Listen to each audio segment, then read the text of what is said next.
Hi friends, today I would like to talk with you about the Timetec LiteOn 960 GB SSD drive. The drive is currently being sold on Amazon for around 73 or 75 US dollars. Such a price for 1 terabyte NVMe drive is an amazing value, at least in my opinion.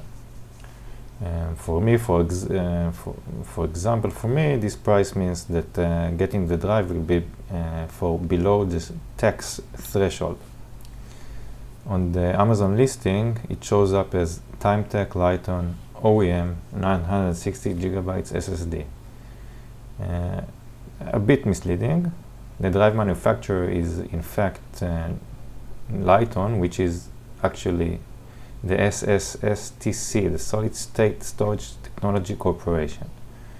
And the model is EPX-KW960. Timetec is only the reseller or the distributor of the drive. Please note that the drive comes at the uncommon M.2 22-110 form factor. This means that the drive is longer than the most common SSDs and will not fit into all motherboards. It will also probably not fit into any laptop. At least on a desktop PC, this can be easily solved by a PCIe to M.2 adapter. The drive is positioned as an enterprise class drive. It is aimed at read-intensive applications. LiteOn specifies the drive as most suitable for financial transactions, SQL logging, email or messaging servers, OLTP, or e-commerce. Having said that, there is no reason why it shouldn't be used and perform well for general purpose, gaming, development, and even media editing purposes, at least in my opinion. The drive uses 4 Toshiba 256 GB 3D TLC NAND flash memory chips and the Marvell S88 SS1093 controller. The specified MTBF, mean time between failures, is 2 million hours, which is rather high. And it has 3 years of warranty, which is rather low. After formatting the drive, it is sized at 894 gigabytes. I examined the performance of the drive when it was filled to around 26%, meaning I had 660 gigabytes free. And the results are as follows.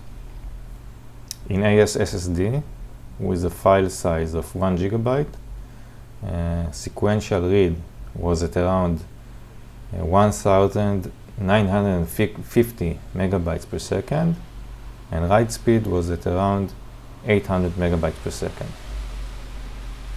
Random access time was around 50 microseconds for reads and 40 microseconds for writes. I will show other results in the end of the video.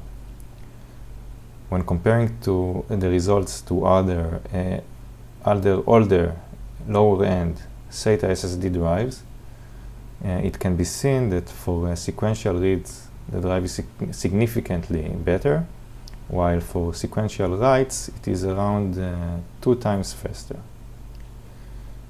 Access time is much faster too, but for small blocks workloads, the difference isn't very big. AS SSD's copy benchmark also seems to be around twice as fast as the cheaper, older SATA SSD drive.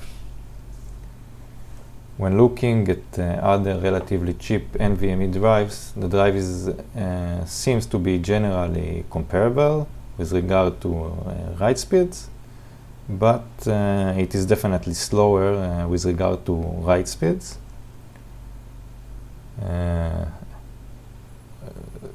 Please note that we should remember that most other so-called cheap NVMe drives are at around 20 to 40% more expensive.